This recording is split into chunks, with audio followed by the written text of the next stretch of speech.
Hai, perkenalkan nama saya Devinisha Nur Fadila dengan nomor NIM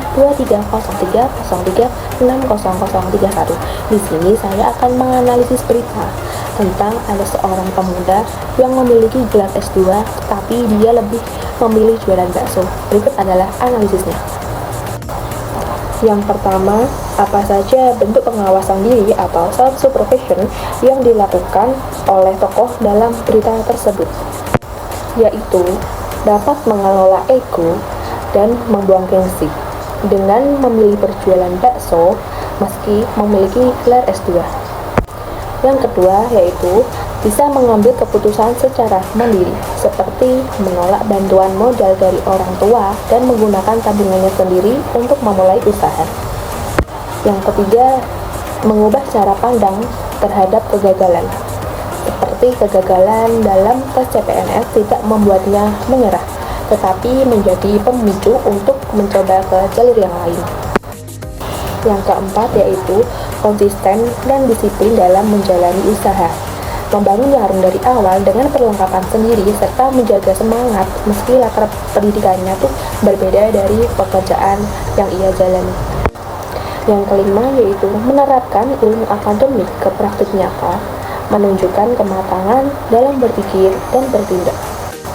Soal yang kedua, apa nilai penting yang bisa diambil dari sikap tokoh tersebut terhadap kenyataan hidup yang tidak sesuai harapan? Yang pertama yaitu keteguhan dan adaptabilitas, yaitu menerima kenyataan hidup dengan lapang dada lalu segera bangkit dan menyesuaikan diri. Yang kedua yaitu rendah hati, tidak malu melakukan pekerjaan yang dianggap biasa oleh sebagian orang meskipun berpendidikan tinggi. Yang ketiga, tanggung jawab terhadap keluarganya, menimbang keputusan kerja berdasarkan kebutuhan untuk dekat dengan orang tuanya. Yang keempat, optimisme dan inisiatif, mengubah kegagalan menjadi kesempatan untuk membangun sesuatu yang baru dan berkelanjutan. Yang kelima yaitu kemandirian dengan tidak bergantung pada orang lain secara finansial maupun emosional. Soal yang ketiga, mengapa pengawasan diri menjadi penting bagi mahasiswa sebagai calon pemimpin masa depan atau pengelola pendidikan ketika menghadapi ketidakpastian dunia kerja?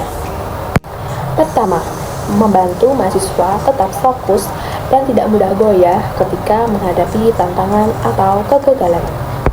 Kedua, mendorong tanggung jawab pribadi dalam mengambil keputusan, tidak menyalahkan keadaan atau pihak lain.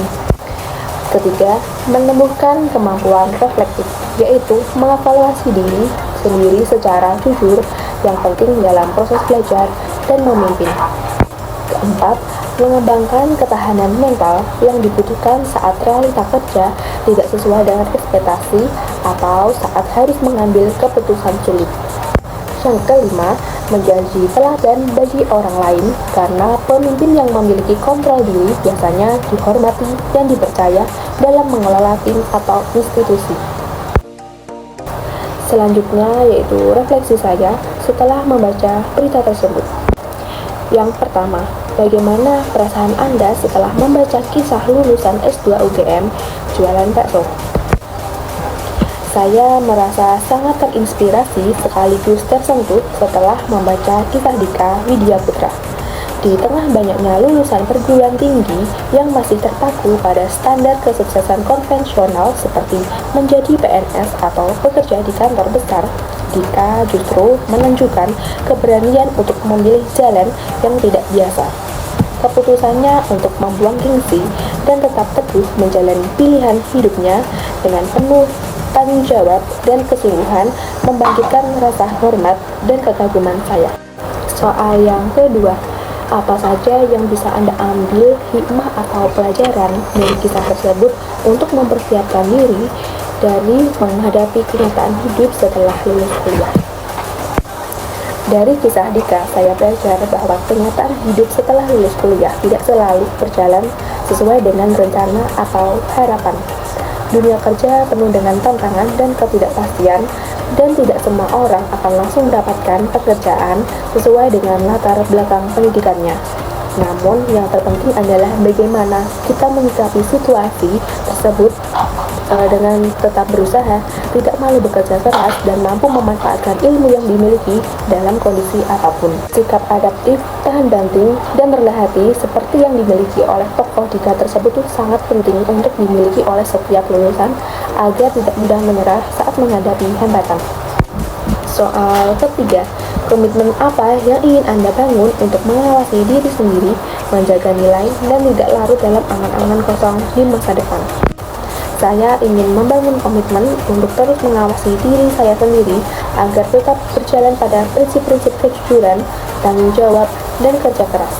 Saya tidak ingin terlena dalam mimpi-mimpi besar yang tidak diiringi dengan tindakan nyata.